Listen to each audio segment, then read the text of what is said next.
chat, né, que a gente perde o acesso aqui quando a gente projeta. Isso.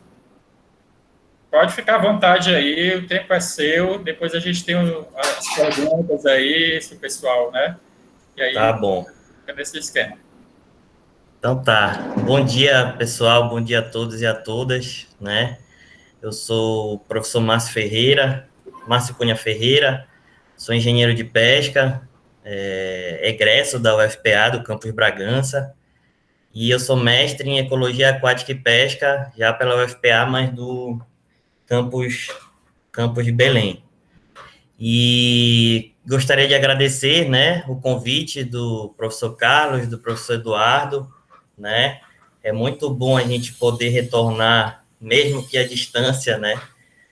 Mesmo que nessa distância, mesmo que essa volta seja virtual, né? Muito bom a gente poder retornar para nossa casa, né? Que já que eu sou egresso da UFPA, me formei aí, me graduei aí na UFPA de Bragança. E desde já eu queria agradecer, né, aos professores. Espero contribuir, né, com algumas informações aí para vocês, algumas sugestões, né, alguns assuntos, algumas dicas, né, já que nesse estágio supervisionado obrigatório, né, vocês estão, acredito eu, próximos da saída, né, da graduação, e aí podem surgir algumas dúvidas, né, e, e aí a gente vem, né, com algumas informações também para tentar acalmar os que estão mais agoniados, né, tentar direcionar alguma coisa nesse sentido, tá? Então, como eu já falei, eu vou repetir, eu acho importante eu fazer vamos dizer assim, um retrospecto aí da minha graduação, né, até para balizar aí a nossa conversa. Na verdade, aqui está como palestra, mas eu acredito que vai ser mais um bate-papo, né? Deixa eu ligar aqui o apontador, o laser. Aqui está como palestra, mas eu acredito que seja mais um bate-papo, né? Para a gente, bate-papo descontraído aí. Quem quiser pode perguntar à vontade. Então, nesse sentido desse retrospecto, falando aí da minha graduação, eu entrei na primeira turma, né, de engenharia de pesca da Universidade Federal do Pará e do Campus de Bragança em 2005, né? Era para eu ter me formado em 2010, mas aí atrasei um pouquinho e só saí em 2011, né? É, eu cheguei a estagiar com o professor Carlos, né, rapidamente. Nessa época, a gente tinha um cenário bem diferente do que é o FPA hoje, né? É, quando eu cheguei para estudar, era só a escola ainda, né? Aquela escola da parte de trás, que era a maloca, onde ficava a maloca, eu nem sei se vocês chegaram a conhecer, ela nem era cedida ainda para o EAP, então era apenas aquele prédio da escola e o prédio da biblioteca do outro lado, que depois foi para pós, né? Para pós-graduação. Então, era um cenário bem diferente quando a gente chegou, e aí a gente tinha aquele desespero que não tinha sala, né? A gente ficava naquela briga, tinha uma história a sala aquele prédio da engenharia de pesca, aí tinha meio que essa rixa, mas eu fico muito feliz de poder voltar no campus de Bragança e ver o quanto ele evoluiu, né? O quanto ele cresceu, né? E uma mega estrutura. Então, a gente tinha esse cenário quando a gente chegou, né? Eu cheguei a estagiar rapidamente com o professor Carlos, aí concluí meu TCC com o professor Cade Nolan, que inicialmente fez parte aí do IECOS, mas depois ele foi para a Federal de Santarém, né? E e depois disso, né, em 2011, me graduei na engenharia de pesca e parti para o mestrado, né? Saí em 2011, em outubro, novembro de 2011, eu fiz a prova de seleção do mestrado Programa de Ecologia Aquática e Pesca, né, lá da Federal, que o pessoal chama de Madan também, né, devido a alguns professores terem trabalhado no projeto Madan.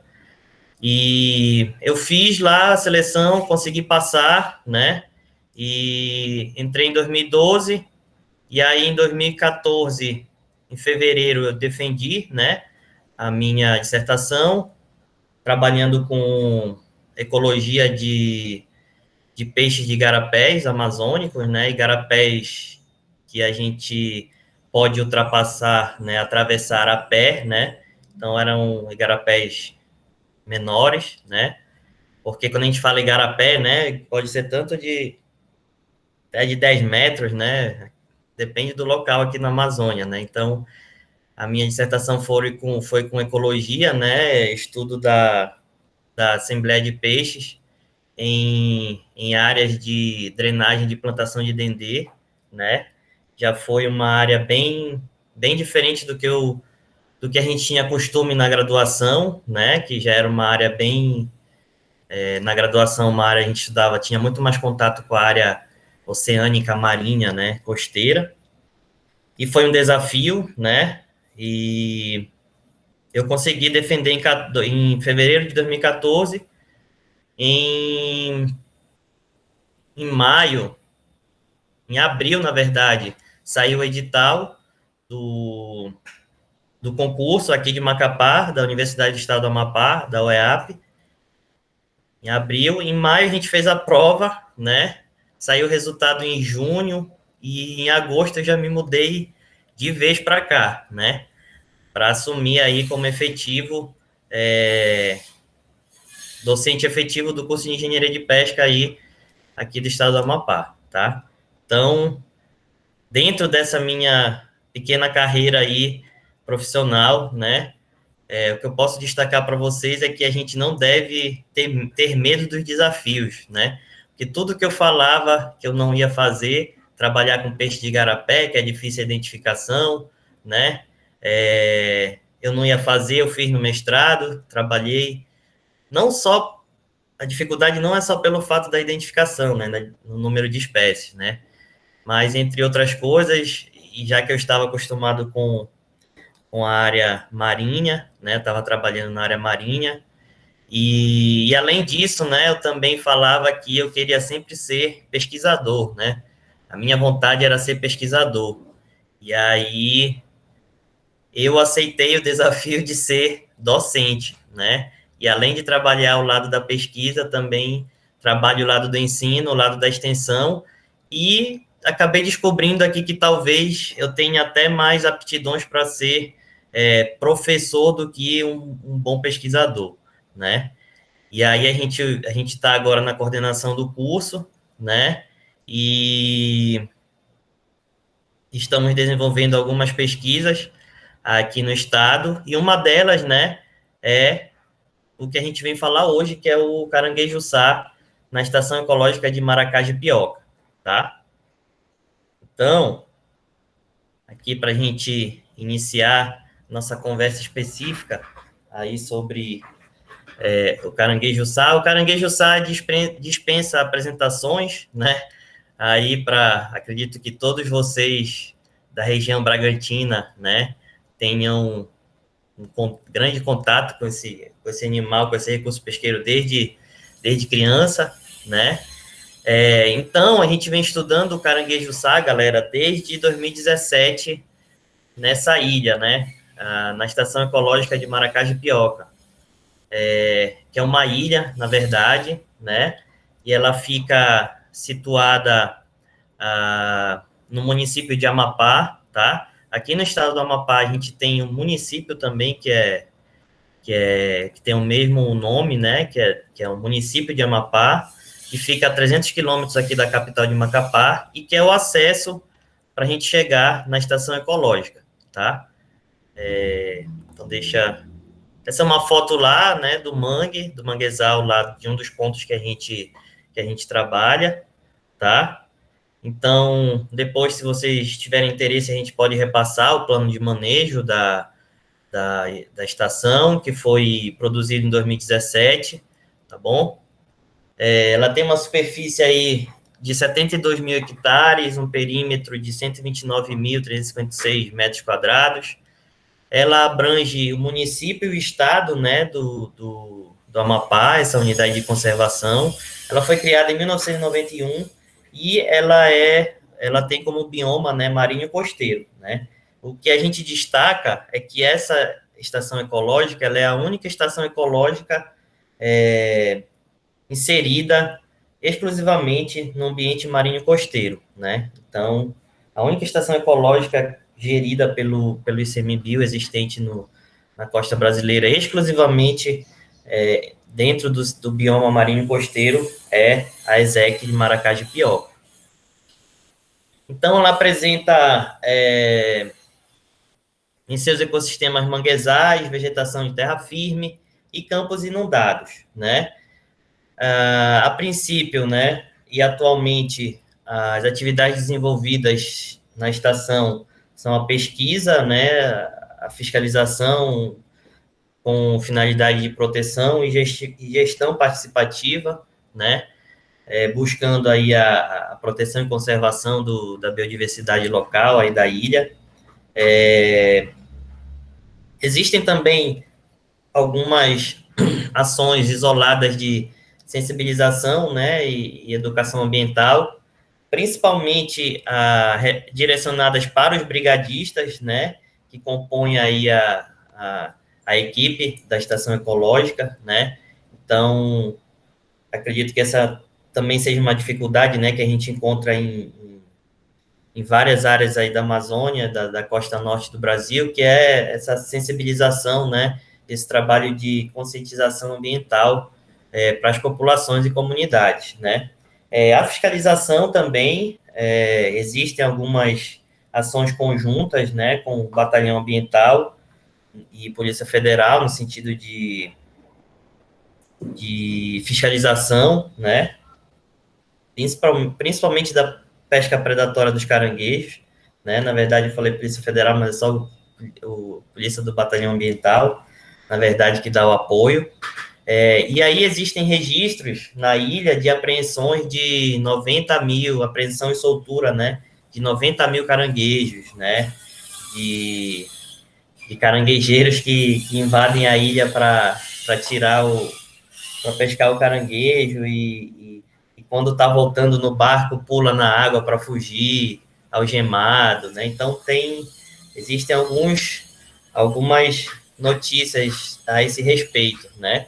E aproximadamente 1 ou 2 vezes por ano, né? Existem essas ações grandes de apreensão, né?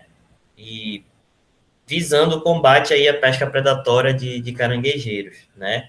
Mas a bandeira levantada pela gestão aí da estação ecológica é a do diálogo, né? É a do diálogo visando a conscientização ambiental e divulgação, né, das informações sobre a estação ecológica, divulgação das informações sobre o tipo de pesca que é permitido, que é proibido, né? Quais os apetrechos devem ser utilizados, né? Porque mesmo sendo uma estação ecológica, uma unidade de proteção integral, ela é invadida, vamos dizer assim, diariamente, né, por pescadores, tanto de caranguejo como também de outros recursos, de peixes, e que praticam a pesca ilegal na área, tá?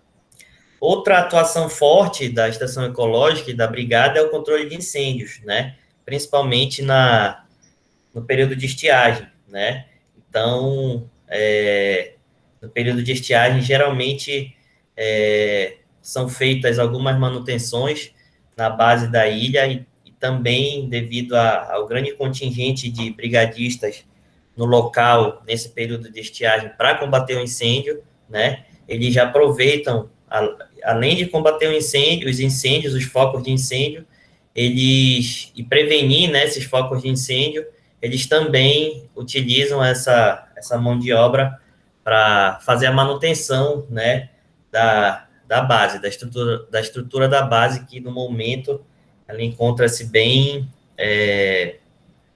deteriorada, tá? Então, pesquisas também são realizadas constantemente na unidade, desde antes da sua criação, né? Essas informações aqui, elas já são defasadas, né? Aqui no Sisbio consta, né, 39 pedidos de pesquisa, sendo 33 homologados, mas isso é uma informação uma outra literatura, de um atlas, né, dos manguezais, que foi publicado em 2008, né? Então, com certeza existe mais pedidos de pesquisa dentro do Sisbio para a área, né? A visitação, infelizmente, ela não ocorre, né? Já houveram algumas conversas, né, do conselho e a gestão, né? Atualmente eu faço parte do conselho, eu acho que é conselho deliberativo, não sei se tem esse nome deliberativo, mas é o conselho da estação ecológica, né? Onde fazem parte vários segmentos da comunidade, né? E a gente faz parte representando a UEAP, né? A pesquisa, tá? Então, já houveram inícios de conversas, como citando o turismo, né, o ecoturismo, como uma fonte de, de atividade aí para atividade de visitação para a estação ecológica, mas não foi possível, primeiramente devido à estrutura, né, do ambiente da base, né, da casa da base, e também por limitações aí de recursos, né, direcionados para a estação ecológica, né? Algumas atividades conflitantes, né? A presença de búfalos acelvajados, né? Caça, pesca predatória e incêndios florestais, né? Então, antes de 81, galera, quando a ilha não era uma estação ecológica, não era uma unidade de proteção, existiam moradores, né? Famílias que moravam na ilha, né? E eles começaram a criar búfalos e após a sua remoção, a sua retirada da ilha, da população, que eu digo, os búfalos ficaram, se acelvajaram, se reproduziram, e existem informações que constam aí de que existem cerca de aproximadamente 700 búfalos acelvajados dentro da estação ecológica, né? A caça, né, também é uma atividade conflitante, mas em menor escala, e acredito que a principal é a pesca predatória, né? Tanto do caranguejo como a pesca também utilizando apetrechos proibidos, né? No entorno da ilha, galera, é proibido pescar com redes, né? Rede de emalhe. E a gente vê bastante, né? A estacada, né? Aquele método de pesca de estacada que é proibido, né? E o caranguejo, a questão do caranguejo, é proibido também, mas a gente encontra constantemente, até inclusive eu que vou menos na ilha, toda vez que eu vou nos manguezais lá que a gente vai fazer trabalho, existe um resquício de acampamento, né? Resquício de acampamento de caranguejeiros, né? Então, a presença de pescadores de outros estados da federação também é constante, né?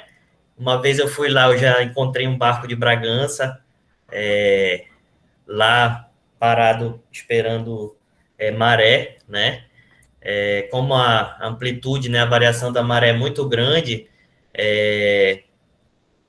os pescadores, né, e a galera que anda nas embarcações, eles não andam em maré alta, né, maré quase cheia, né, eles só navegam no início da vazante e até um pouco também depois da enchente, né, do início, porque é muito perigoso, né, é muito mexido. E, por outro lado, na maré baixa, nem as menores canoas passam em determinados lugares, né? Então, em alguns pontos atrás da ilha, são utilizados, né, como fundeadouro para esperar a maré, né, subir ou descer para seguir caminho. E aí a gente encontra embarcações de Bragança, né, encontra embarcações de Vigia, encontra embarcações de Belém, né. Então é muito comum a gente achar embarcações de outros estados que praticam essa atividade conflitante, né, a pesca predatória. Então, aqui tem uma figura da ilha, né, a unidade de conservação, na verdade, são duas ilhas, que é a Ilha de Maracá, composta pela Ilha de Maracá Norte e Maracá Sul, e a Ilha de Jipioca, né. A Ilha de Jipioca, menor aqui ao sul, ela é submersa, né. Então, a área mesmo que a gente trabalha e que nós podemos observar a ilha é aqui na ilha de Maracá, né? Maracá Norte e Maracá Sul. Então, aqui as embarcações, elas ficam aguardando marés, né? Elas ficam também praticando pesca predatória, tá? E outras atividades conflitantes aí, né? Para a gente chegar, acessar a unidade de conservação, a gente tem que ir para o Amapá, né? Então, a gente sai de Macapá e a gente vai para a sede do município do Amapá, bem aqui, que são aproximadamente 300 quilômetros, pouco mais de 310 quilômetros, e mais 1h30 de voadeira até a gente chegar na ilha, tá? Então, toda essa área aqui, né, é praticada, né, pesca predatória, né, pesca proibida, e nessa outra área que fica de frente para o oceano também é mais difícil de acessar, mas também é praticada bastante pesca por pescadores de outros estados da federação. Aqui a gente tem uma imagem da base, né, já na ilha de Maracá, ilha de Maracá Sul, né, não, Maracá Norte, desculpa, a base ela fica por aqui mais ou menos, né, onde está a ponta do mouse. Essa imagem ela é bem antiga, né, eu acredito que tenha uns 2 ou 3 anos, não é tão antiga assim, né, mas tem acho que mais de 3 anos, né, porque toda essa vegetação aqui, a maré já derrubou, né, e boa parte dela, e aqui só tem uma extensão de aproximadamente uns 15 metros agora, né? Da casa para a beira, né? Anteriormente era cerca de mais de 200 metros, né? De distância, da beira do rio até a casa, né? Da base. É uma casa antiga, construída, né? Em 80, foi feita apenas uma manutenção que eu digo de troca de madeira, né? Porque é uma casa de madeira. Trocaram uma vez as madeiras e colocaram madeiras piores, né? Então, é uma estrutura atualmente bem precária, né? Mas a equipe faz de tudo, né, para poder manter uma situação aí básica para a gente poder trabalhar aqui na ESEC, tá? Então, aqui mais uma imagem de localização, né? Então, a base, ela fica nesse pontinho aqui, e o Igarapé, né, que divide a Ilha Sul da Ilha Norte, é chamado de Igarapé do Inferno. Esse nome é bem interessante, né? Então, a gente tem essa peculiaridade, né, que é uma ilha isolada do continente, né? Aqui tem alguns pontos, no máximo 10 a 15 quilômetros de distância, né? Do continente para a ilha. É uma ilha isolada, né? E isso também traz algumas algumas consequências para algumas espécies, né? Como proteção, vamos dizer assim, né? Para algumas espécies. A ilha, uma informação já curiosa também, é chamada de Ilha das Onças, né? Não sei se vocês já ouviram falar, né, dessa estação ecológica, mas constantemente a gente observa, a gente avista onças lá na estação. Eu mesmo, semana passada, né, eu passei o final de semana lá, voltei terça-feira e eu avistei uma onça, né? E eles também desenvolvem trabalhos com o pessoal da WWF, com o Instituto Onça Pintada, né? Em 2019 eles conseguiram capturar 3 onças e colocar os colares, né, para monitoramento de posição. E é um trabalho bem interessante também aí na chamada Ilha das Onças, tá? Então, ela tem um ambiente estuarino, vegetação dominada por extensas áreas de manguezais, né? E o outro ponto forte que eu queria destacar, né, enfatizar, é sobre a relevância social, né, da estação ecológica, né, que ela gera aproximadamente de 20 a 30 empregos diretos todo ano, através da contratação dos brigadistas, né? E sem os brigadistas, todos os nossos trabalhos de pesquisa, tanto da UEAP como das outras universidades, eles seriam impossíveis, né? Então, os brigadistas, eles contribuem fundamentalmente para o nosso trabalho lá, né? Eles têm muita experiência e muito conhecimento também sobre a área lá. Então, é uma área difícil de trabalhar, com certeza, né? Isolada, mas nós temos alguns pontos aí que acabam sobrepondo e fazendo com que a gente não perca o ânimo em trabalhar lá. Hoje em dia, a gente tem até internet lá, né? Desde o final de 2020, os gestores, o Iranildo, né, ele conseguiu instalar, conseguiu colocar uma internet a rádio lá, e ela é mantida por placas solares, né? E, e é 24 horas a internet, funciona bem, né? E quando a gente precisa de luz ou de energia, eles ligam o gerador, tá? Então, falando, galera, um pouco mais especificamente sobre os trabalhos que a gente realiza com o caranguejo SAR, né? Caranguejo Lucidis cordatus, a gente vem trabalhando desde 2017, né? O primeiro trabalho que a gente começou a realizar foi com os aspectos, né? Obtenção de aspectos reprodutivos, né? Desde 2017, isso foi um trabalho conjunto com a REMAR, né, que é a Rede de Monitoramento de Andadas Reprodutivas de Caranguejos, coordenada pelo Anders Schmidt e pela Karen Dielli.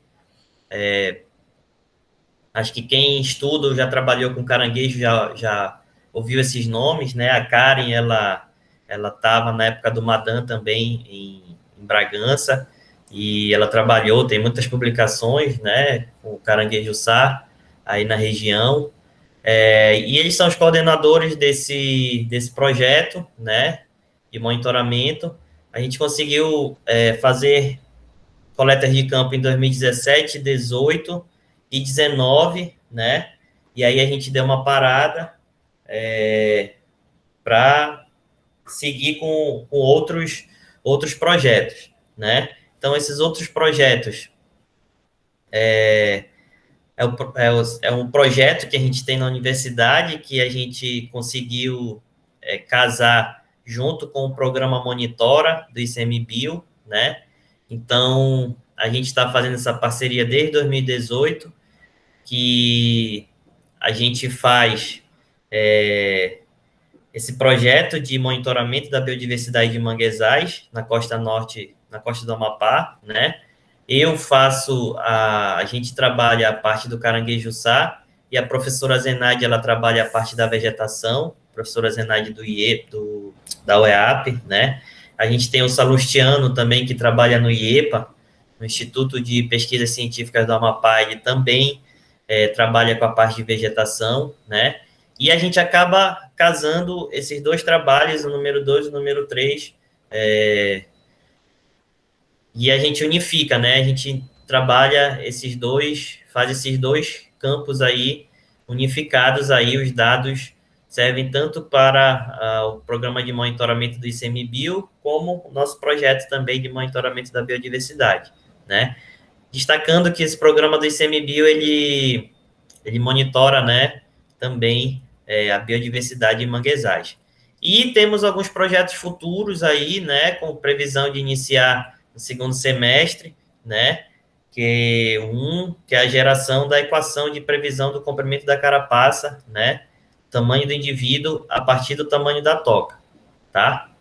Então, hoje em dia, nos trabalhos de estrutura populacional, inclusive adotado pelo programa Monitora, a gente utiliza uma equação gerada para o Norte e Nordeste para fazer essa conversão, né, do tamanho, do diâmetro da galeria, né, da toca, o diâmetro da toca, a gente converte para o tamanho do indivíduo, né, que a gente converte para o comprimento da carapaça, né, para a largura cefalotorácica. E aí a gente consegue estimar o tamanho do indivíduo sem precisar, né, tirar ele da toca, né?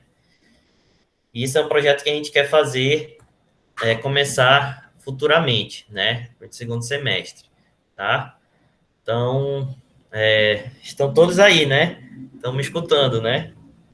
Posso seguir? Sim, sim.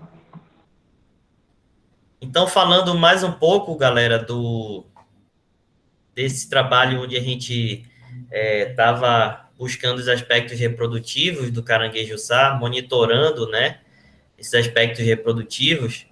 Nós começamos em 2017, né, esse trabalho, e a pergunta principal desse trabalho é descobrir, né, qual variável, né, ambiental, climática, né, ela é sincronizada com a andada reprodutiva, né, a busca por parceiros, né. Então, a pergunta principal é essa, né, qual variável que dá o gatilho para o indivíduo ir atrás, né, ir em busca de parceiros reprodutivos, né. Essa metodologia, ela é o seguinte: para fazer a contagem, né, desses indivíduos, né, foram delimitadas seis subáreas, né, em eram três não, é melhor chamar de 6 subáreas. Foram delimitadas 6 subáreas, né, e cada subárea dessa era composta, né, por uma frente, vamos chamar assim, de no mínimo 60 metros, né, demarcadas por uma árvore à esquerda e outra à direita, que seria o marco inicial e o marco final, né, e aí nessa frente de 60 metros, o coletor, observador, né, ele entra no manguezal,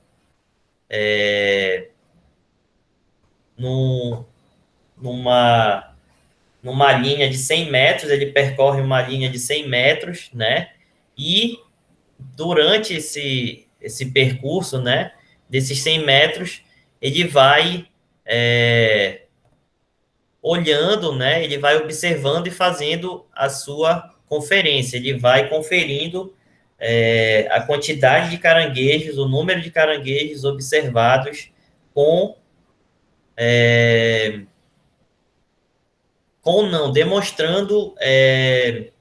demonstrando que estavam, né, demonstrando comportamentos de busca por parceiros reprodutivos, né?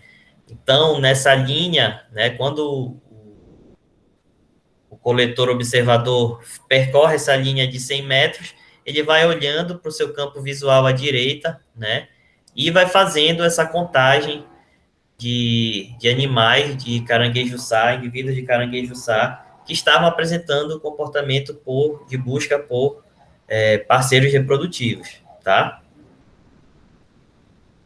Então, nós conseguimos estabelecer as 6 sub-áreas, né? 2 aqui, nessa porção sul aí da ilha, a cidadezinha e o cidade grande, aqui no início é o cidade grande, aqui pode parecer perto, né, pelo zoom que tá, mas de um ponto para outro tem uma distância de mais de 10 quilômetros, na verdade. Conseguimos aqui na outra porção estabelecer aqui no Igarapé do Pernambuco, no Igarapé do Padeiro, e tem um ponto que eu não marquei aqui, que é o Igarapé do Paraíso, né? Então, nós conseguimos fazer uma boa espacialização aqui na porção oeste da ilha, né? E colocamos apenas um ponto aqui mais para o lado do oceano, tá? Como a gente demonstra aqui na figura, né? Então, cidades grandes, cidadezinha, aqui é o Jacitara, né? Que é uma área de acréscimo, né? E é uma área bem difícil de entrar e sair, né? Principalmente na maré baixa, aquele famoso atoleiro que atola até a cintura, né? Aqui é o Paraíso, aqui é o Padeiro e aqui é o Pernambuco, né? Então, a gente conseguiu espacializar esses pontos aí para fazer esse trabalho. Aqui tá aqui plotado melhor, né? Os pontos, tá? E aí, como resultado, pessoal, né? Desse trabalho, a gente observou, né? Que 2017, 2018, a gente quase não observou essa busca por parceiros, né?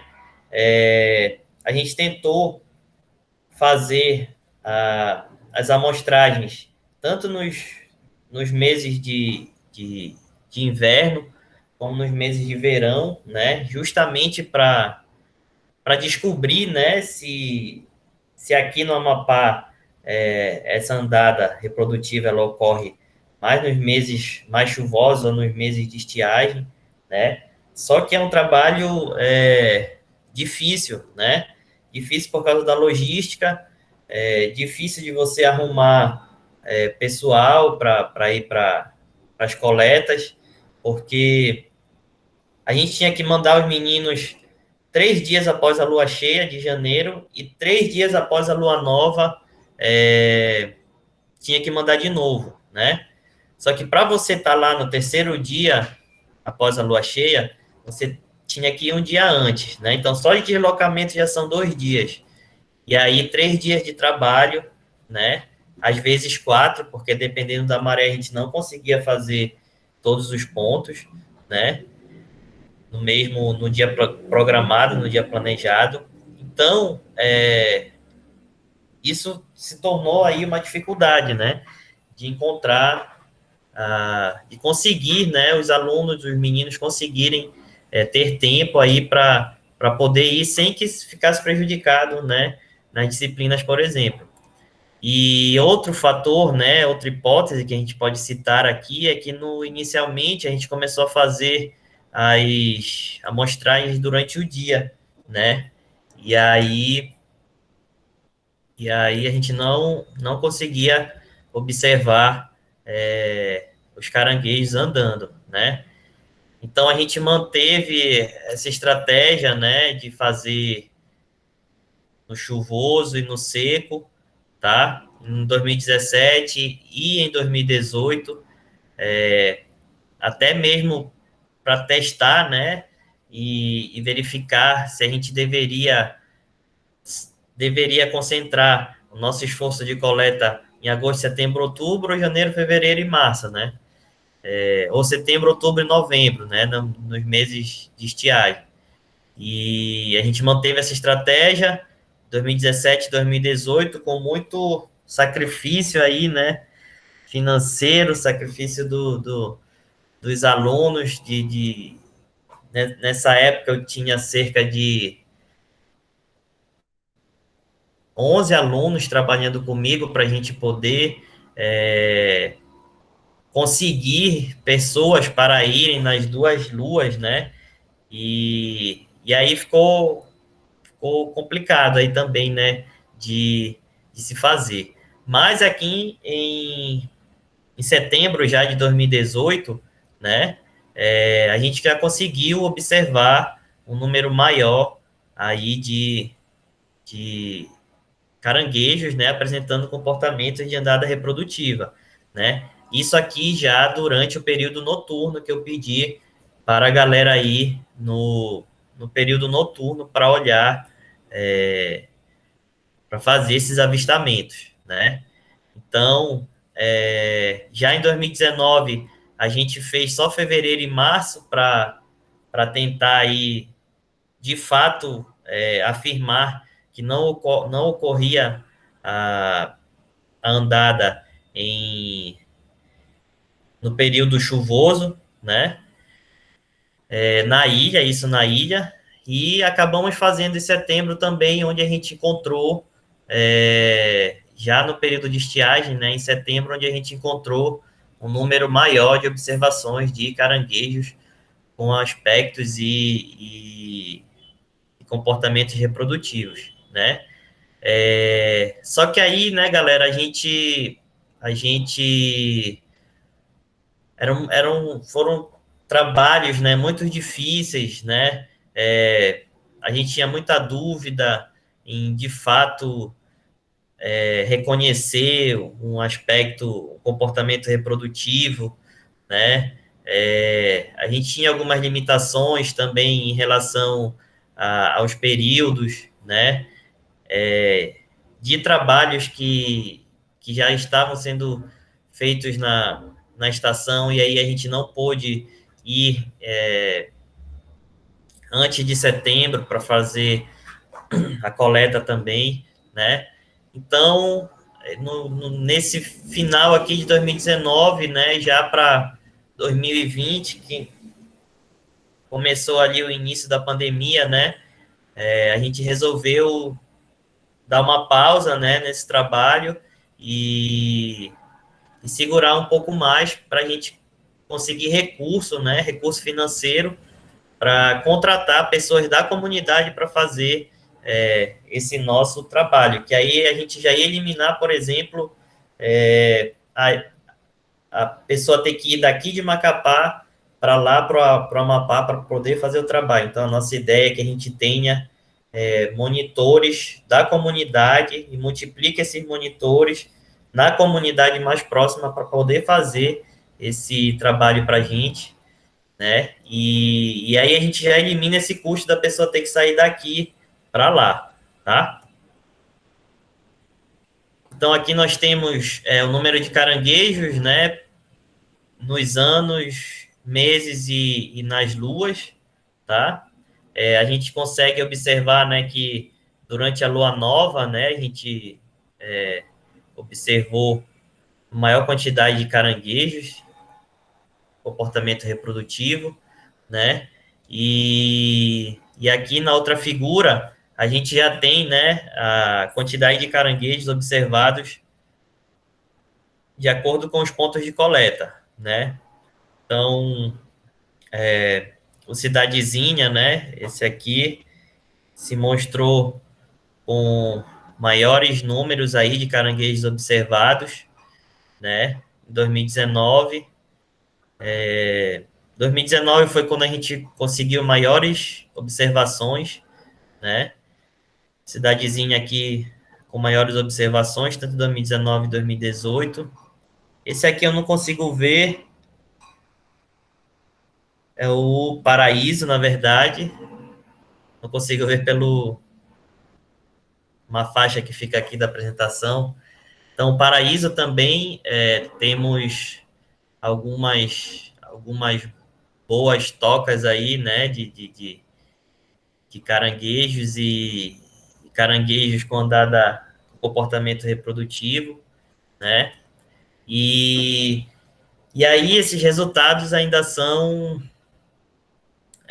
uma incógnita aí para a gente, né? Então, a nossa, o nosso objetivo, nosso projeto tem duração até 2025, e aí o nosso objetivo é continuar com essas amostragens, né? E até 2025 a gente ter aí um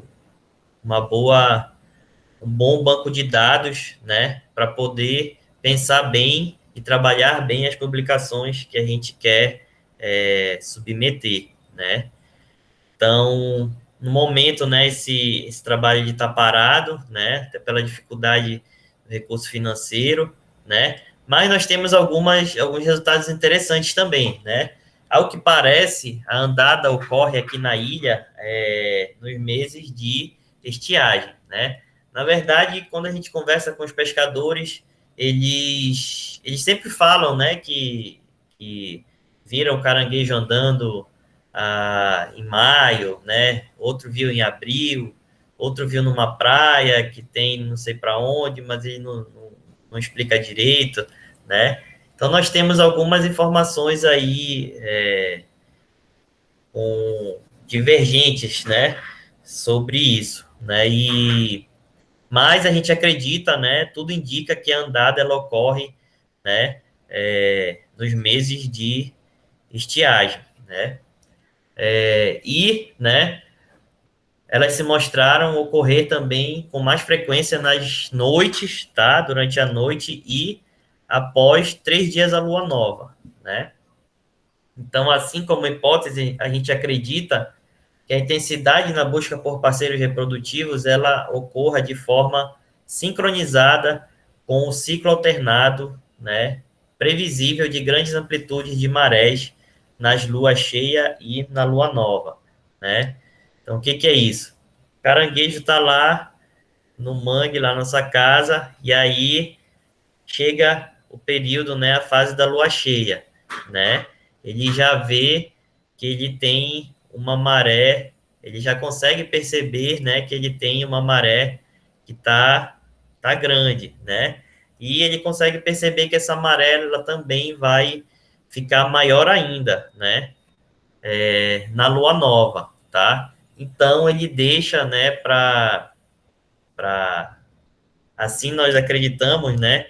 Ele deixa para sincronizar essa andada, essa busca por parceiros, né, na lua nova, tá?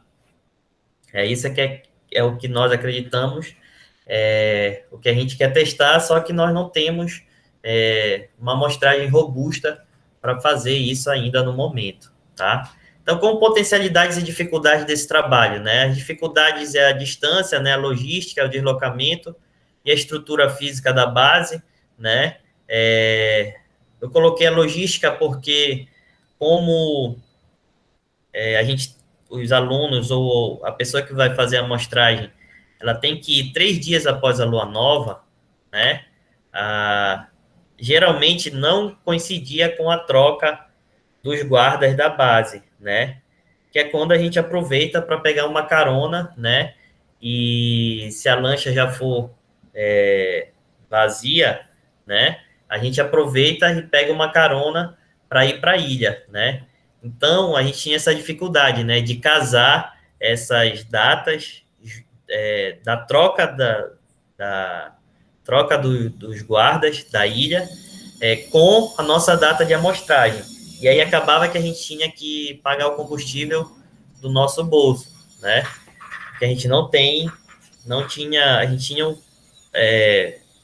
o financiamento que a gente tinha desse projeto não conseguia pagar todas as despesas, e aí a gente acabava tirando do nosso bolso para fazer a amostragem, sobretudo para comprar combustível e pagar diárias, né, para os piloteiros, os mateiros, né. E aí, né, pensa aí, a gente precisa em média de 30 a 50 litros para fazer um dia de trabalho, e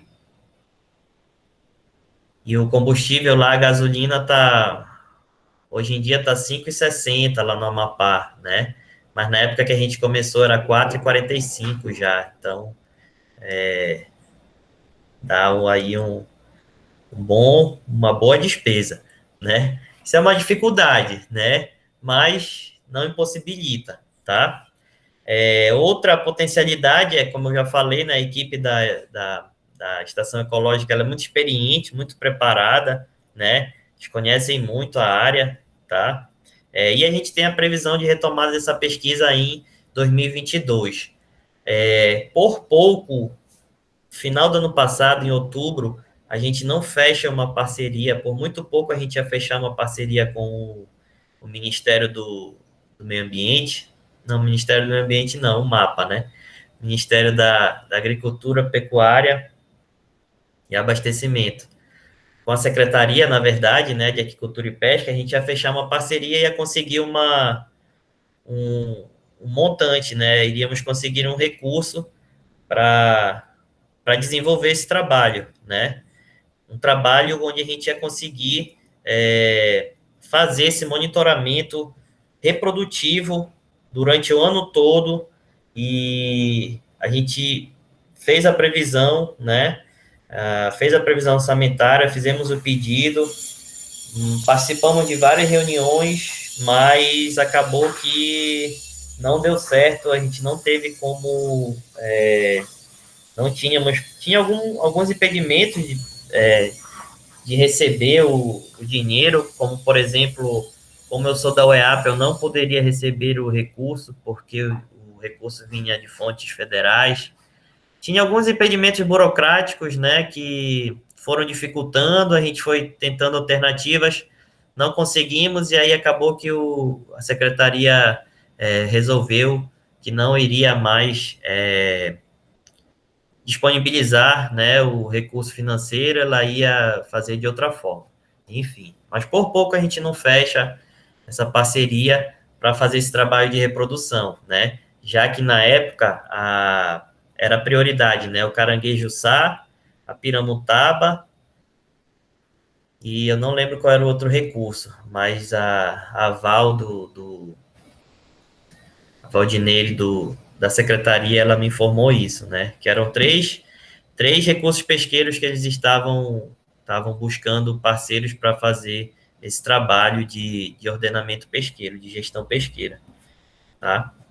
Então, nós fizemos uma previsão de 80 mil, que era basicamente para pagar diária e combustível, para fazer um trabalho de um ano, em 3 pontos, monitorando a andada reprodutiva aí em Maracajá-Pioca, mas aí o dinheiro não saiu, tá? Então, esses são alguns resultados interessantes, né, galera, desse trabalho, tá? Uma coisa que eu queria citar, não sei se vocês já viram também, o Remar Cidadão. O Remar Cidadão, ele é um aplicativo de celular que você baixa e você pode inserir várias informações que nós, da Remar, né, utilizamos como base para planejamento, né, de atividades anuais, por exemplo, né? Então, você pode baixar esse aplicativo, né? Já vendendo peixe aí, quem quiser. A gente participou da fase de testagem desse aplicativo, né? É um aplicativo desenvolvido pela Universidade de Edimburgo, e a Universidade Federal do Sul da Bahia, tá? Com as outras instituições aqui participando da Remar e do teste desse aplicativo. Então, antes dele ser lançado, eles enviaram para a gente e a gente saiu aí pela rua testando com um monte de pessoas, né? Desde alunos, amigos, pescadores, filhos de pescadores, testando e pedindo que eles nos informassem sugestões para a gente repassar, né, para quem estava produzindo o aplicativo, para que ele ficasse de mais fácil utilização, né? Então, ele já foi atualizado também, você pode, já tem uma segunda edição, né, uma segunda versão, na verdade, você pode escolher em 2 modos, né, se você quer o modo Remar básico, onde você tem que preencher e informar menos perguntas, ou o mais avançado. E aí, dentro do aplicativo, você pode informar, repassar, né, informações sobre o caranguejo-sá, ou sobre o guaiamum, e aí você tem diversas informações, né, sobre o ano que você viu mandada, são sobretudo informações perguntando, questionando sobre a andada reprodutiva, né? Então, se você viu uma andada reprodutiva, em qual ano, qual mês, qual lua, em qual lugar, né? Em qual data, né? Então, você pode inserir, e essas informações aí, elas vão balizar, né? Esse planejamento da Remar, dessa rede que estuda a andada reprodutiva, que monitora a andada reprodutiva do caranguejo-sá em várias partes aí do território nacional, da costa brasileira. Inclusive, em Bragança, tem gente que faz o monitoramento pela Remar, tem em Soure, tem no Espírito Santo, né? A gente faz aqui no Amapá, tá? Tem na Bahia, tem até na Colômbia, se eu não me engano. Beleza? Então, esse foi um pouco do que a gente trabalhou, né? E pretende trabalhar sobre aspectos reprodutivos, né? O outro trabalho que a gente vem desenvolvendo foi, como eu falei para vocês, são dados tanto para o programa Monitora do ICMBio, que é um programa de monitoramento da biodiversidade, e também o projeto de monitoramento de biodiversidade de manguezais da Costa Norte, do Amapá, da Universidade do Estado do Amapá, né? Coordenado por mim pela professora Zenaide, tá? A gente trabalha conjuntamente, interagindo aí, essas duas frentes de projetos aí. Então, a professora Zenaide, ela faz a parte toda aí da vegetação, né? E a gente faz a parte de estrutura populacional, né? De Alcides cordatus, né, nos manguezais da ESEC. A nossa vontade era expandir para o Parna do Caborange, né, o Parque Nacional do Caborange, que também é uma área muito conflitante em relação à pesca predatória, à pesca de caranguejo, né, mas a gente não conseguiu ainda expandir para lá, mesmo já tendo esse planejamento, mesmo havendo já algumas conversas com o ICMBio de lá, a gente ainda não conseguiu estruturar o trabalho não conseguiu executar o trabalho lá, né? Principalmente por falta de recursos, mas a gente está aí nessa busca, né? Então, para estudar a estrutura populacional, pessoal, do caranguejo-sá, na ESEC, nós escolhemos 3 áreas, né, de manguezais, e dentro dessas áreas de manguezais, a gente faz a amostragem no manguezal que a gente denomina de franja e de bacia, né? O manguezal de franja é aquele mais próximo da água, né? Mais perto da maré, né? Que fica, vamos dizer assim, que fica bem na borda da floresta, né? E a bacia é um setor mais adentro já da floresta, tá bom? Mais distante da borda da floresta, mais distante da água. E aí, em cada setor desse de manguezal, a gente instala, né, 5 quadrados de 5 por 5, né, metros quadrados, e a gente faz essa amostragem, né, totalizando aí 10 quadrados em cada manguezal. Nós temos 3 áreas, então são 30, né, 30, acaba que nós temos aí 30 quadrados, 10 em cada sub-área aí, 10 em cada manguezal, tá?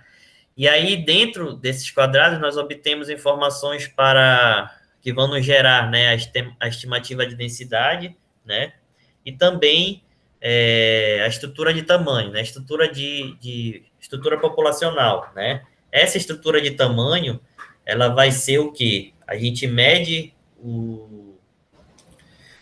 o diâmetro da galeria, né, e vai ser essa conversão do diâmetro da galeria, né, ele vai ser convertido para a gente estimar a largura do cefalotórax, que é aquela largura, né, importante aí do caranguejo aí, que determina o tamanho do caranguejo-uçá, tá? E a estimativa de densidade, né, é feita a contagem das tocas, né, admitindo-se, né, que existe um indivíduo, um animal em cada toca aí, né? Então, como a gente mencionou, nós procuramos instalar as parcelas tanto de caranguejo como de vegetação nesses 3 locais, né? A gente definiu que seriam esses 3 manguezais. Na verdade, a ideia era que fossem mais áreas, só que nós só conseguimos 3 áreas onde as parcelas, tanto de caranguejo como de vegetação, pudessem ser instaladas. Então, acabou que a gente conseguiu só essas 3 áreas, então, são essas 3 mesmo. E a gente resolveu retirar essa parte de zona de transição, né? Entre o manguezal ou outro tipo de vegetação, né? Outro ambiente. Até porque não existe, em algumas partes da ilha, essa zona de transição tão evidente, né? Que pudesse ser colocada as unidades amostrais, né? As parcelas. Então, nós temos a franja, né? A zona de franja do caranguejo e da vegetação, e a zona de bacia também da vegetação e do caranguejo, né? E aí a gente faz esse trabalho, né? A gente instala os quadrados aí dessa forma como está representado aí pelo esquema, tá? Como na verdade a gente está fazendo desde 2018 esse trabalho, a gente procura estabelecer os quadrados de modo que pegue boa parte do manguezal aí, né? E não só sorteio, tá? Então, a gente tenta, cada vez que a gente vai fazer a amostragem, a gente tenta instalar as parcelas, na verdade, instalar os quadrados de forma que contemple boa parte da faixa do manguezal e assim a gente tenha uma amostragem espacial também com uma variação espacial bem distribuída, tá? Então, aqui a gente tem uma foto dos meninos aí prestes a iniciar o seu trabalho de contagem aí, de diâmetro de tocas e contagem de tocas, né? Esse é um manguezal do Paraíso e uma das dificuldades, né, que a gente encontrou na amostragem de fevereiro foi essa, muita chuva e a gente não conseguia enxergar as tocas. Então, ficava mais demorado porque eles tinham que tatear a toca para definir, né, de fato que aquilo era uma toca e assim e só assim depois pegar o paquímetro e medir o diâmetro dessas tocas, né? E aí a gente tinha que fazer 10 quadrados, né? Acabou que nós conseguíamos fazer apenas 5, né? Então, essa amostragem de fevereiro, ela foi difícil nesse sentido, né?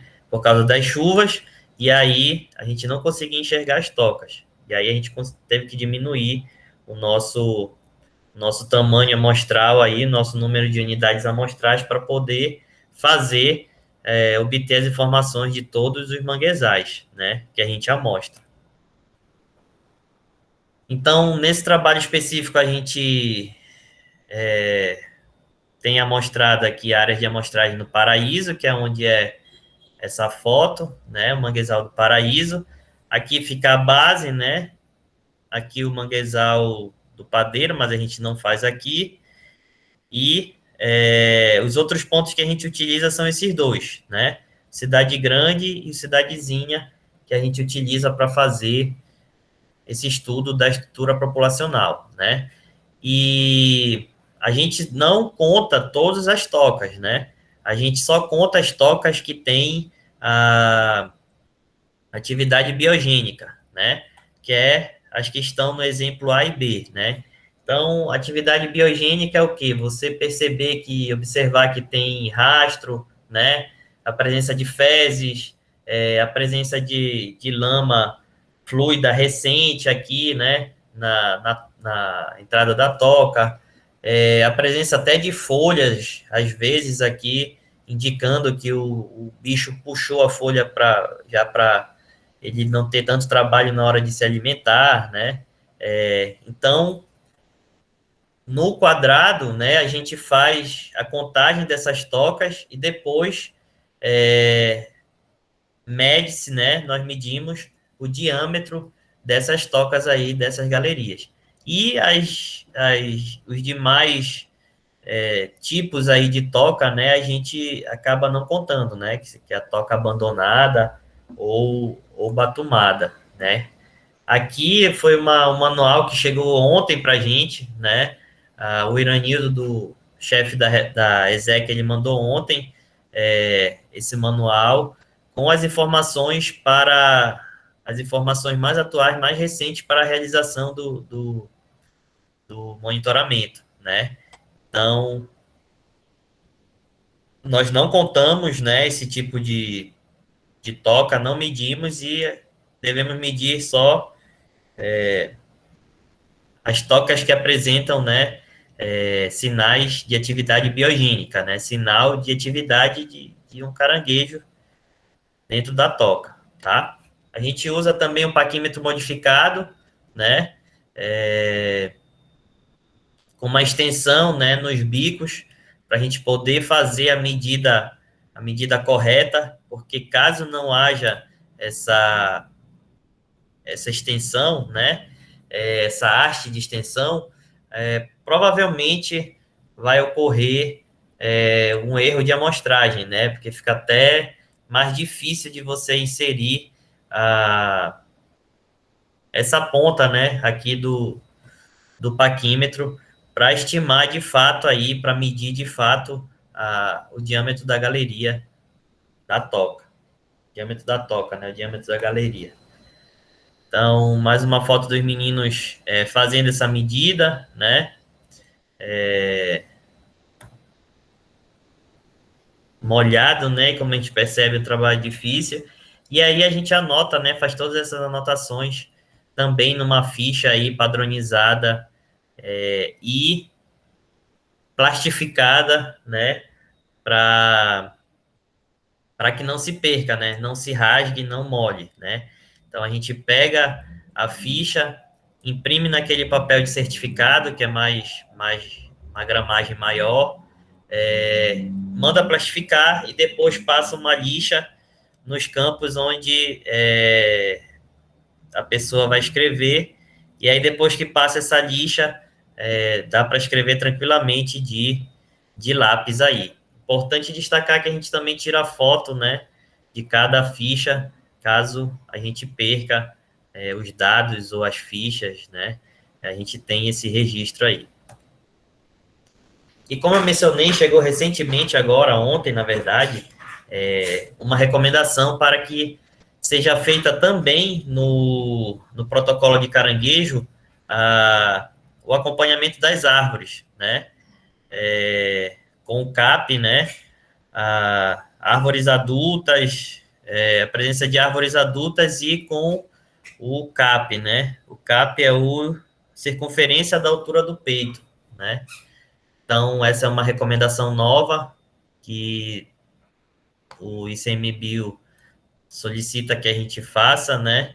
Mas a gente vai ter que reunir para ver, né? Se a gente vai, se nós do Caranguejo vamos fazer ou se vamos utilizar os dados da professora que já faz essa parte da vegetação, né? Então, a cada ano que passa, galera, são inseridas mais informações que a gente deve coletar dentro aí dos protocolos, né? De obtenção de coletas de dados, né? Então, como o resultado, né, aqui desse trabalho de estrutura populacional, já falando do Mangue do Cidadezinha, né, a gente destaca uma densidade, né, de média de dois indivíduos, né, por metro quadrado, né? Em um dos quadrados, essa densidade foi até para três indivíduos, né? Então, a gente tem uma boa, uma boa densidade aí, né? Uma boa presença de indivíduos, né? De tocas, todos os manguezais aí. Então, aqui eu tirei a franja, só para mostrar para vocês o cidadezinha, é esse do meio aqui, tá? Já falando da estrutura populacional, vou passar, não vou ficar muito tempo ponderando em cima das figuras dos gráficos, né? Mas já falando um pouco da estrutura populacional, do Cidadezinha, esses resultados, pessoal, quero só mencionar para vocês que esses resultados a gente só tem, eu só preparei para falar para vocês sobre o Cidadezinha e o Paraíso, né? Só com os dados de 2019 e o de fevereiro, né, de 2020, porque o da semana passada a gente ainda não subiu as planilhas, tá? Então, nós temos aqui resultados, né, análise de duas expedições, né? Uma de 2019 e uma já de 2020, tá? Então, não são os dados completos, né, vale mencionar, mas são alguns resultados preliminares interessantes aí para a gente comentar com vocês, né? Então, em relação à estrutura populacional, às classes de tamanho, né, frequências de classes de tamanho, nesse manguezal do Cidadezinha, a gente destaca, a gente consegue observar que a gente tem frequência, né? A gente tem registros em quase todas as classes, né? Então, aqui a gente tem a figura geral, onde ela se concentra aqui nesse quadrante, né? Nos valores de 50 a 100 aqui. Na franja, a gente também tem um quadrado 1 da franja, né? A gente tem essa variação, né? Quadrado 2, o quadrado 3. Então, tratando-se de franja, a gente tem a presença de indivíduos aqui, em sua maioria, dos 50 para frente, né? Aqui já falando da bacia, né? Mais adentrando mais o mangue, a gente já tem um número maior de densidade, né? Uma média de 2,3, tá? Com quadrados aí até com 3 indivíduos por metro quadrado, né? E nós temos essa diversificação também no seu comprimento, né? Na largura da carapaça, tá? A gente começa a perceber que mais próximo da água, os bichos tem presença de tocas de bichos maiores, né? E quando a gente vai entrando no manguezal, que a gente vê na bacia, a gente já começa a ver a presença de tocas de bichos menores, né? Aqui como a gente vê, tá? Anteriores aí aos 50 centímetros, né? Menores que os 50 centímetros, tá? Beleza, galera? Já aqui no Mangue do Paraíso, né? Mostrar uma imagem aqui, 3 vídeos para vocês, só para quebrar um pouco aí, eu tomar um pouquinho de água. A gente indo para o Paraíso, né? Mostrar para vocês a diferença aí das condições climáticas que a gente enfrenta. Então, a gente saiu da base, a gente foi lá para a boca do Igarapé do Inferno, né? Que já é no lado do oceano, e estava formando essa chuva. E aí saímos, né? E a chuva formando. E aí, 5 minutos depois, vocês estão conseguindo ver o vídeo? Sim, sim, tá Sim, sim. vendo. E aí, 5 minutos depois, né? A gente já tinha outras condições de navegação aí, né? Condições bem emocionantes, né? Para acessar o manguezal, para chegar no manguezal.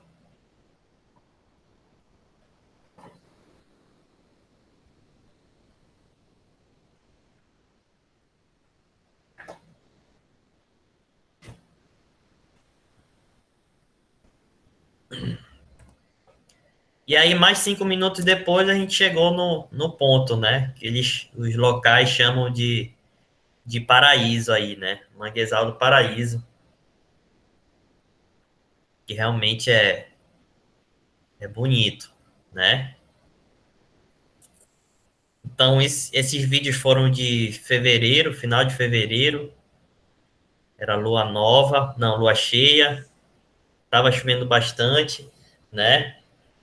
No manguezal, nesse manguezal, os valores de densidade eles também se mostraram nessa faixa aqui de 1, né? 1 a 2, né? No máximo 3, já se falando do quadrado, então a média foi de 1 caranguejo por metro quadrado.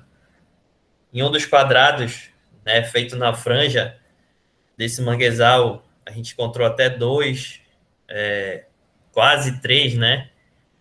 2, vamos chamar de 2, né? Que não existe 2,75, né, toca, nem 2 tocas e meia. Então nós encontramos duas tocas, né, em média nesse quadrado, valor superior à média aí do quadrado. E aqui no Paraíso a gente vê também é, essa distribuição da estrutura populacional, né, do tamanho desses indivíduos aí em várias faixas, várias frequências, né, de tamanho, vários intervalos de tamanho, tá? Aqui os valores gerais, né, da franja do Paraíso. Então nós percebemos aqui que eles estão também concentrados em valores acima dos 50 milímetros, né? Aqui no quadrado 3, a gente tem que analisar exatamente, eu botei um círculo vermelho aqui porque eu não sei se isso foi um erro, se eu já olhei a planilha, aparentemente não tem nada digitado inadequadamente, né? Mas a gente tem aqui, né, essa apenas uma faixa, né? Então é uma coisa que a gente pode e deve investigar, né? Já em outros quadrados, né, um número de indivíduos com comprimento, com largura da carapaça menor, né? Na mesma franja, né? Na mesma franja do manguezal, tá?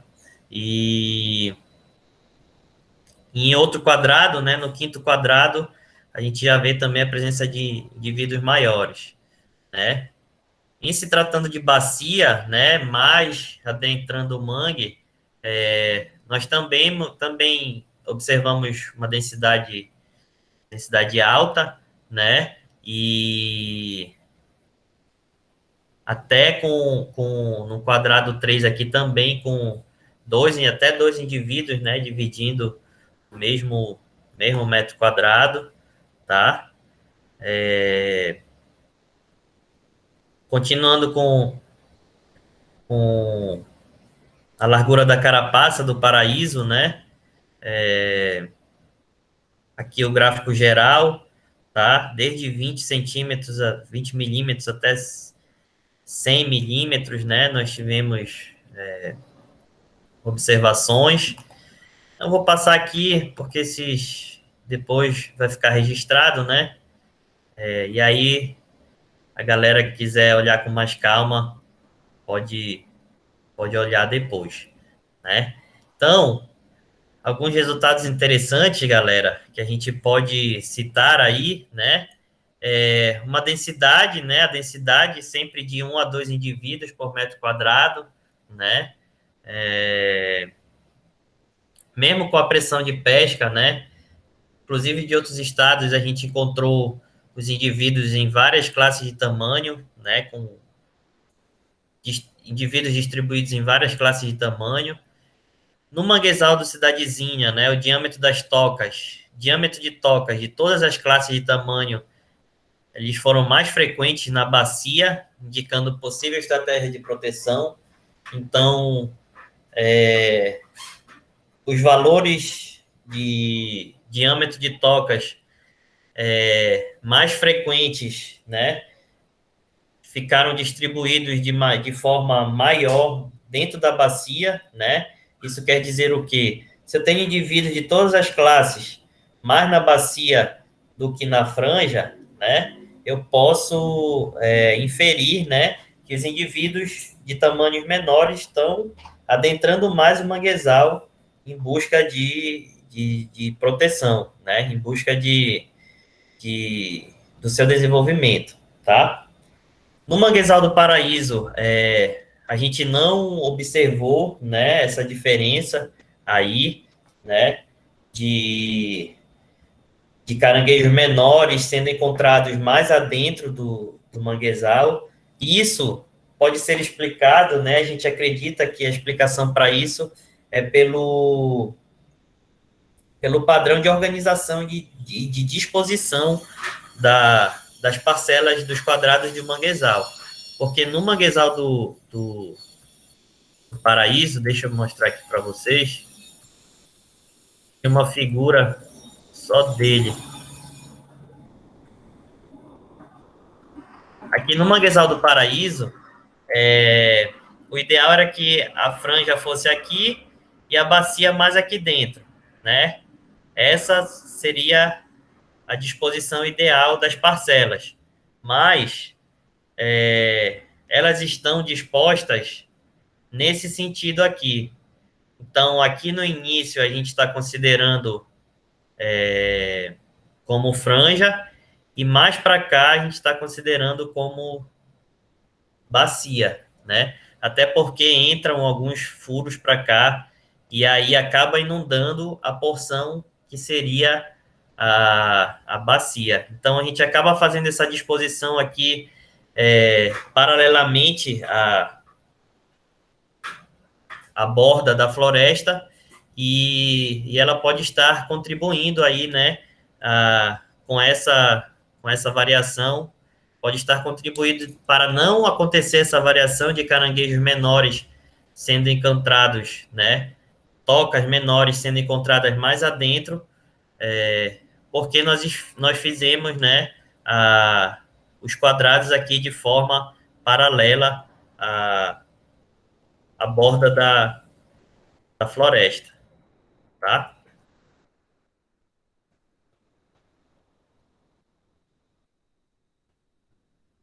Outra dificuldade foi, como eu mencionei para vocês, o período chuvoso, né, dificulta muito a amostragem, a gente não consegue enxergar os buracos, né, a distância, né, para fazer o trabalho é difícil também.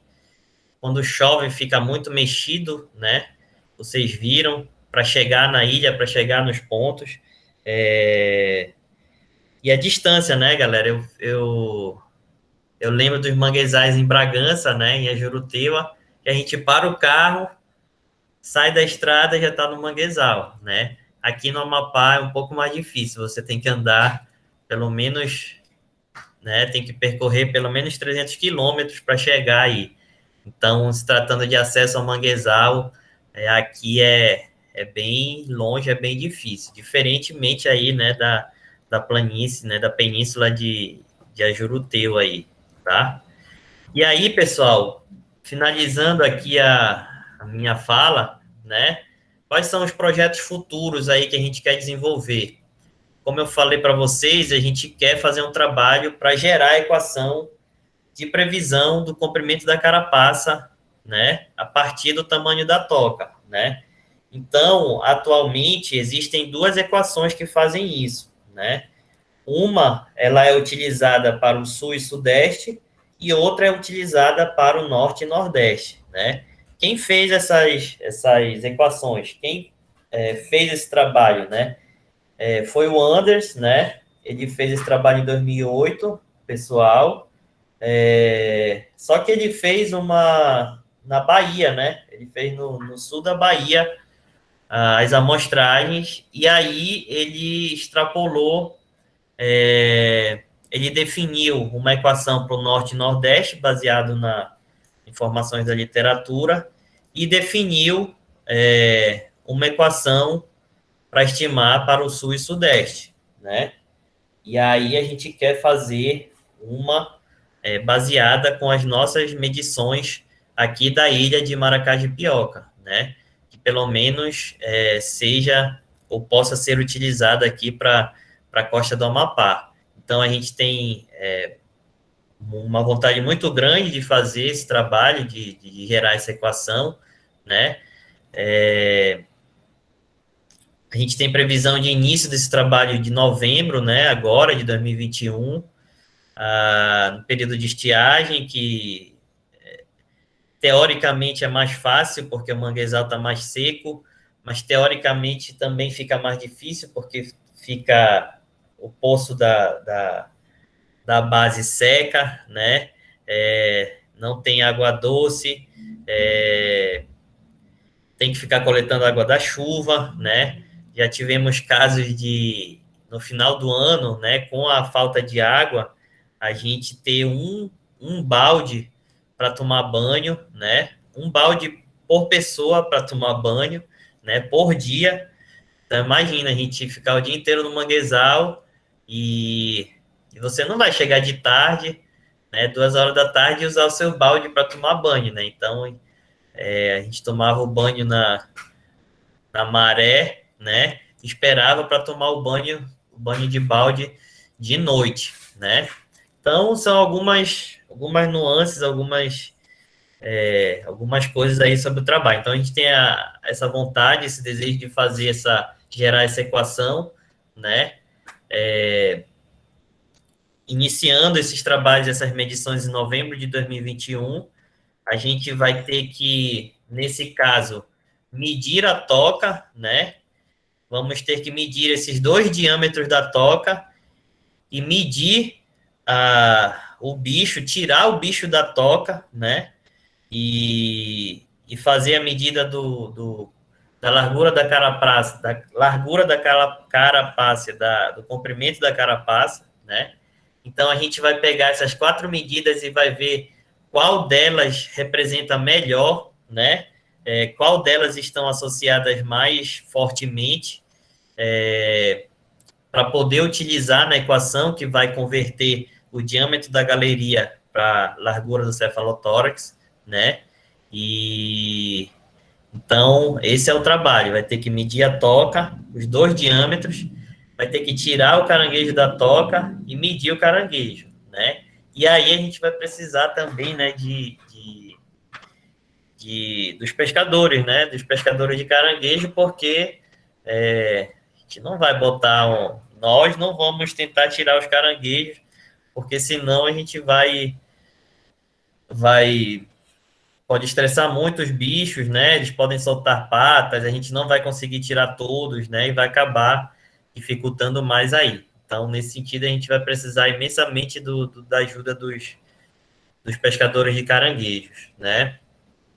Com esse nosso trabalho aí, nossos projetos de pesquisa e nosso programa, a gente tem como perspectiva, né, e objetivo contribuir, né, para a formação de engenheiros e engenheiras de pesca no estado do Amapá. A gente eu falo muito para os meus alunos, para a galera aproveitar esses trabalhos para desenvolver essa experiência, essas habilidades em campo, né? Mas vocês não devem deixar de lado também esse desenvolvimento intelectual no momento de escrever o relatório sobre esse trabalho, no momento de escrever um artigo sobre esse trabalho, né? Então, é importante o desenvolvimento de habilidades de campo, mas também é importante que seja direcionado um tempo para o seu desenvolvimento intelectual, né? Isso envolve ler os artigos e ler a literatura e também escrever, né? Praticar a escrita científica, né?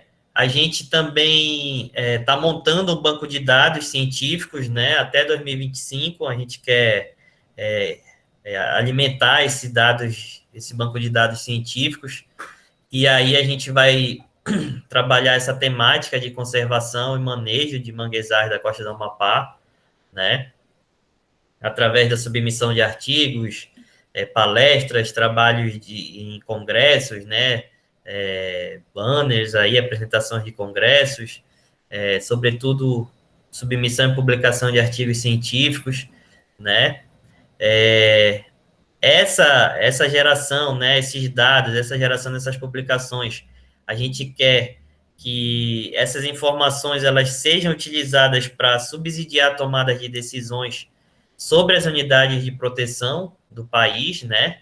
Então, a gente, com esses dados científicos que nós estamos coletando e trabalhando, a gente quer que os gestores, né, a gente quer que os políticos, as políticas públicas, né, utilizem essas informações tanto para subsidiar as tomadas de decisões para as unidades de proteção, como também subsidiar informações científicas para amparar, né, as tomadas de decisões nas políticas públicas do setor pesqueiro, né, do Estado.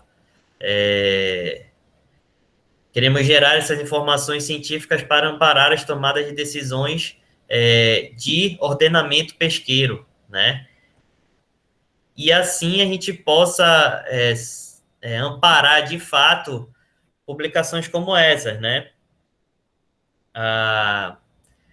Essa instrução normativa, né, de janeiro de 2020, que foi incluso o Estado do Amapá, né, no período de defeso, né? A de 2021 também, o Estado do Amapá estava incluso no período de defesa. Só que, na verdade, nós não temos dados científicos robustos para amparar essa inclusão do Amapá aí nessa instrução normativa, por exemplo, né? O que causa uma série de conflitos, né? Porque pode causar uma série de conflitos, já que vai haver uma proibição, então o caranguejeiro não vai poder tirar nesse período, sem de fato nós termos a certeza de que a andada ocorre nesse período aqui supracitado e mencionado aí na instrução normativa, tá? Então, galera,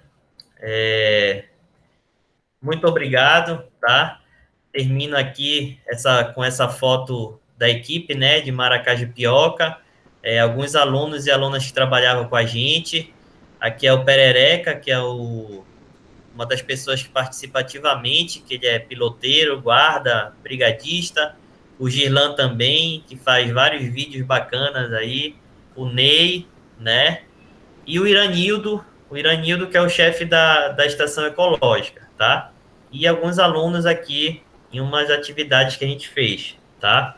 Também queria destacar aí, deixar o meu e-mail, caso vocês tenham alguma dúvida, queiram entrar em contato, né?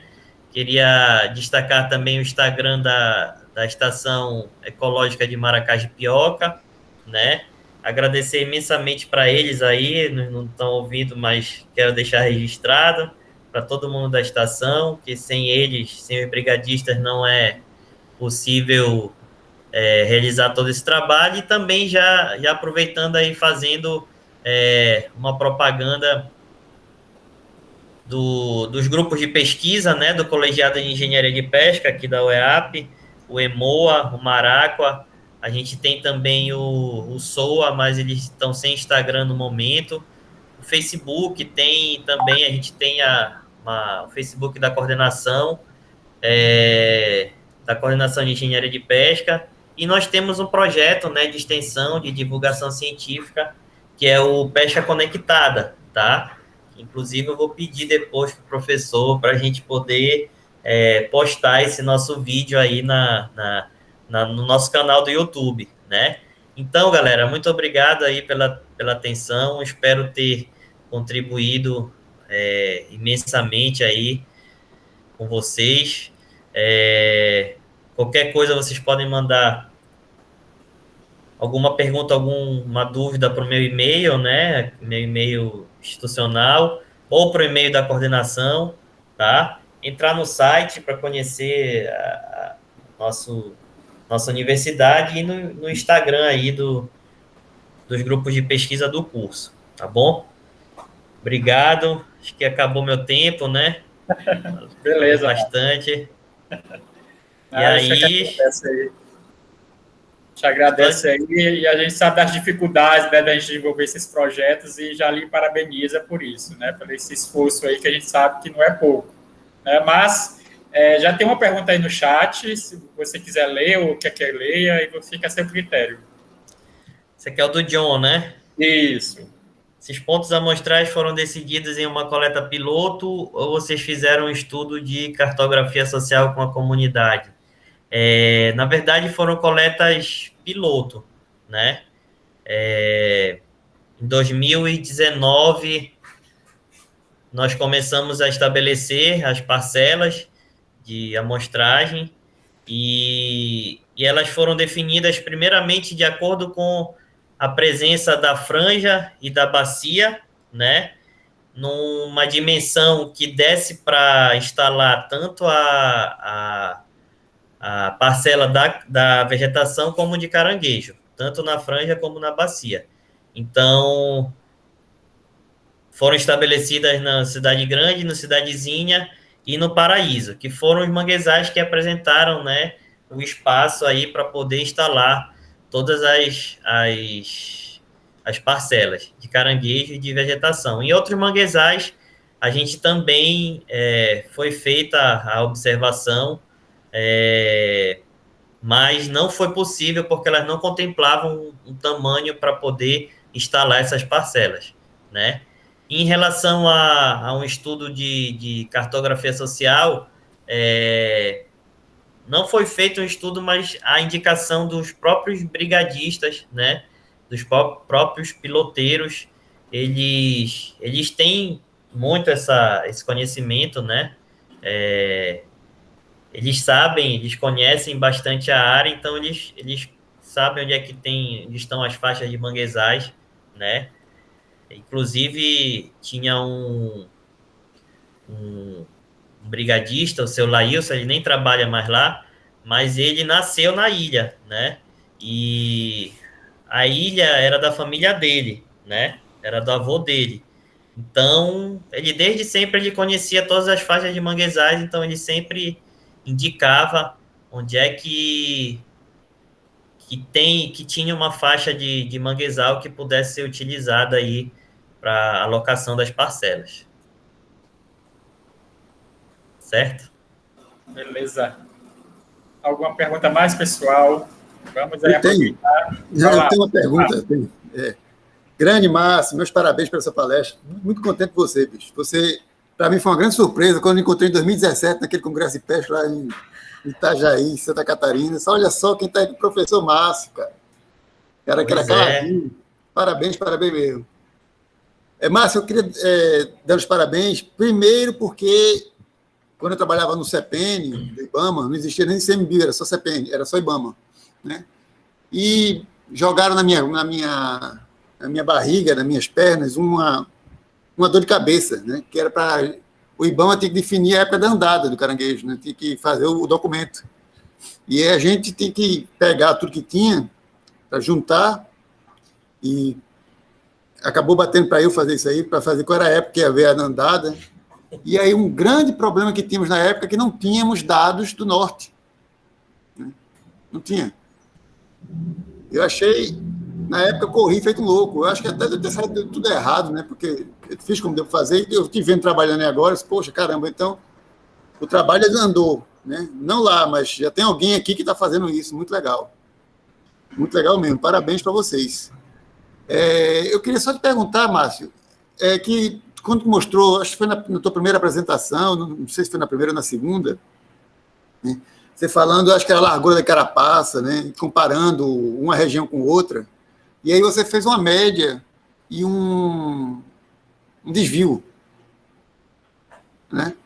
E eu queria saber se vocês estão usando esses dados para comparar se existe diferença entre um e outra, porque isso aí você poderia fazer facilmente com a nova e depois testar com o teste de Tucker para saber qual região parece com a outra, e seria um trabalho simples para ser feito. Eu acho que você faz isso em meia hora. Não sei se vocês estão fazendo já alguma coisa a esse respeito, ou só estão pegando a média das carapaças, e não estão fazendo, sei lá por quê. Sim, com certeza a gente vai fazer, professor. Isso aí vai ser o IC do José Vitor, né? A iniciação científica do José Vitor. Legal. E aí vai ficar para ele essa missão, né? E aí esses dados eu gerei esses gráficos rapidamente para mostrar, né, para vocês, só com essa estatística descritiva mesmo, né? Essa avaliação inicial. E aí, essa avaliação mais complexa, vamos dizer assim, né, esses testes estatísticos aí, esses testes de hipóteses, vai ficar pro IC do José Vitor e pro artigo, né, que ele vai escrever sobre isso aí, né, que já vai envolver dados de 2018, 2019, 2020 e 2021. E o José Vitor está na sala ou não? Não, o José Vitor não está na sala. Tá. Ele deve estar estudando em alguma disciplina aí, formato EAD agora, essa hora. Vai ficar um trabalho legal. E você já tem os dados. E é fácil, né? Como você falou, é relativamente simples, é tranquilo. Eu que estou meio atarefado um pouco com a coordenação, essas coisas e reuniões, e aí eu não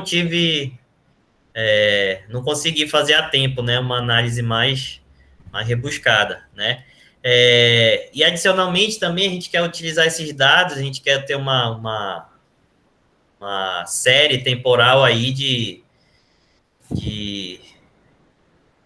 começando em 2017, né, a gente vai terminar em 2025, mais ou menos, né, esse projeto, tem a previsão, né.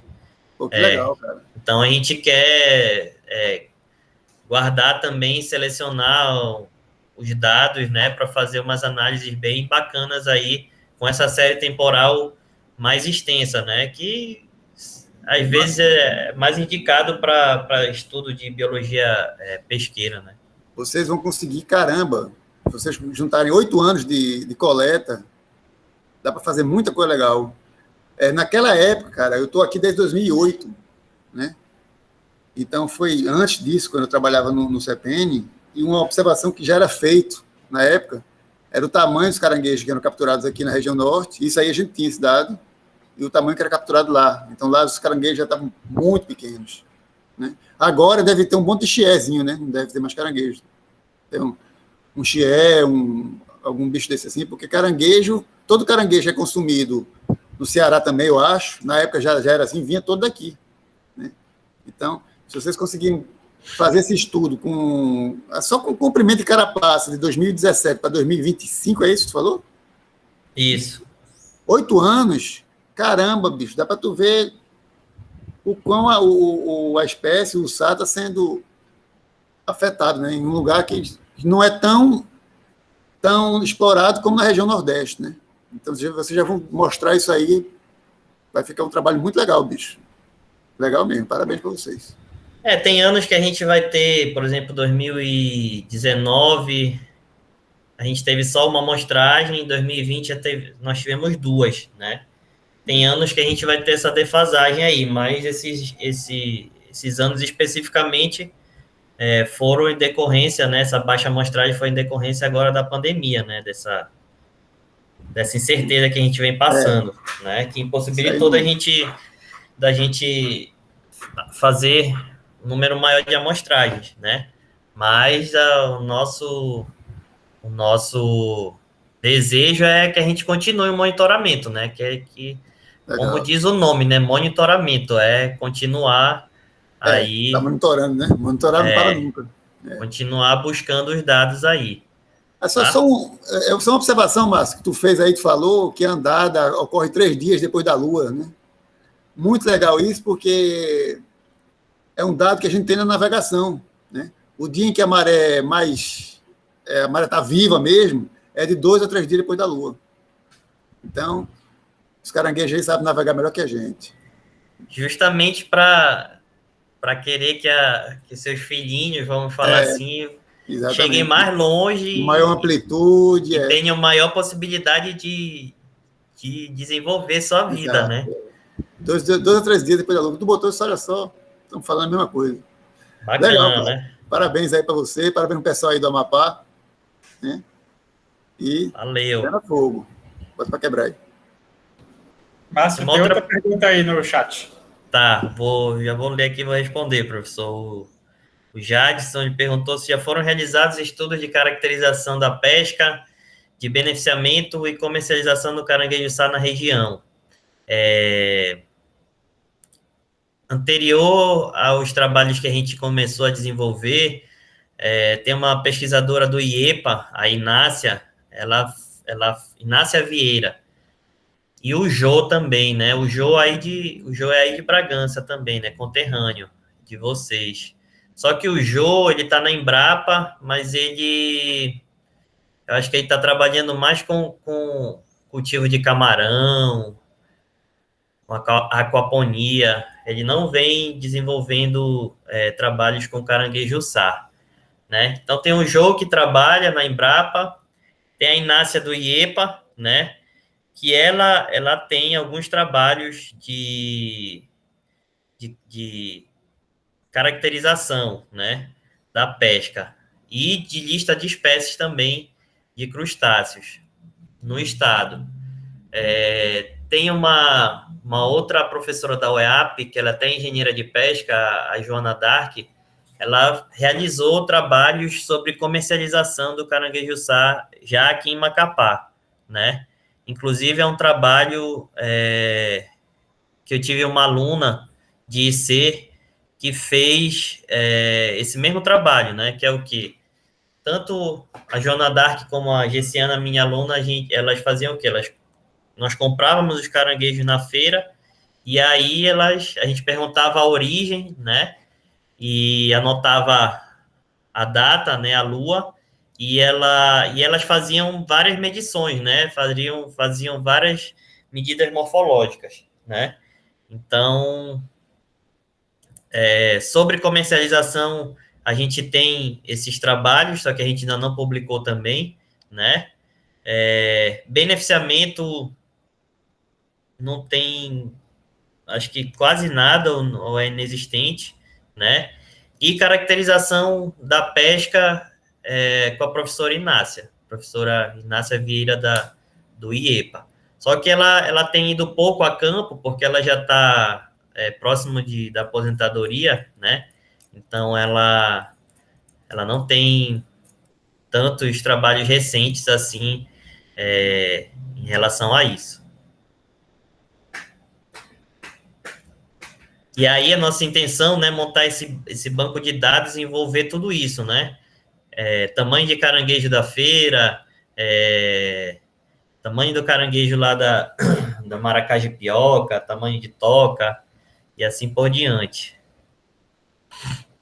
Tem outra pergunta aí, o Márcio, no chat. Sim. Diante de todos os resultados, quais as medidas de ordenamento que vocês almejam? Como vocês vão incluir a comunidade, sendo que esse trabalho não abrange os calendários da comunidade, no sentido de saber o quanto eles dependem da pesca do caranguejo? Deixa eu responder aqui a primeira, né? Quais as medidas de ordenamento que vocês almejam? O que a gente almeja, né, é que a gente possa, ao final desses 8 anos de projeto, que a gente possa estabelecer informações precisas sobre a andada reprodutiva, né? E assim poder embasar as datas sugeridas para o defeso aqui no estado do Amapá, pelo menos, tá?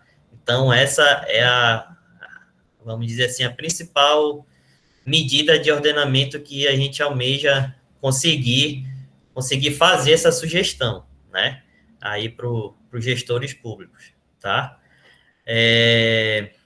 e como incluir a comunidade, sendo que esse trabalho não abrange os calendários da comunidade, né, no sentido de saber o quanto eles dependem da pesca do caranguejo, né.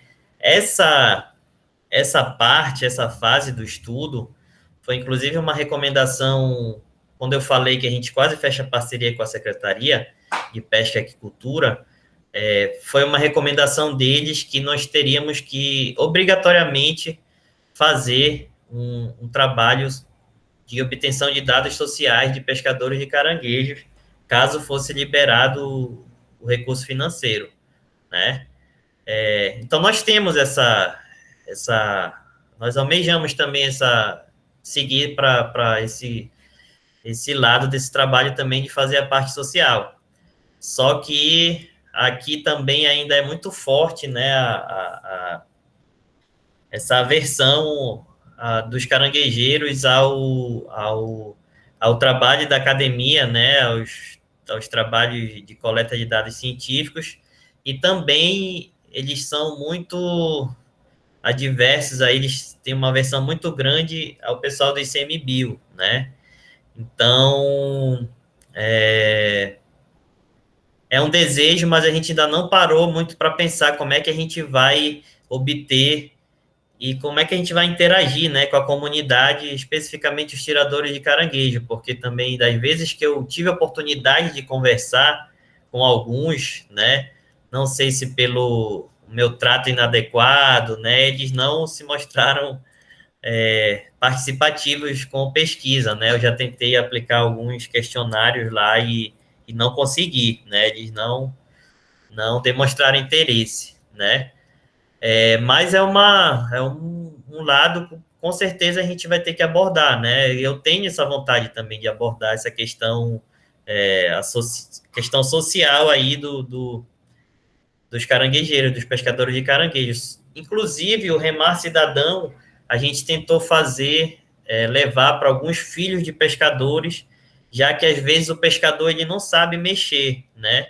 No celular, no aplicativo, ou ele não gosta, mas o filho dele tem mais aptidão, né? O filho dele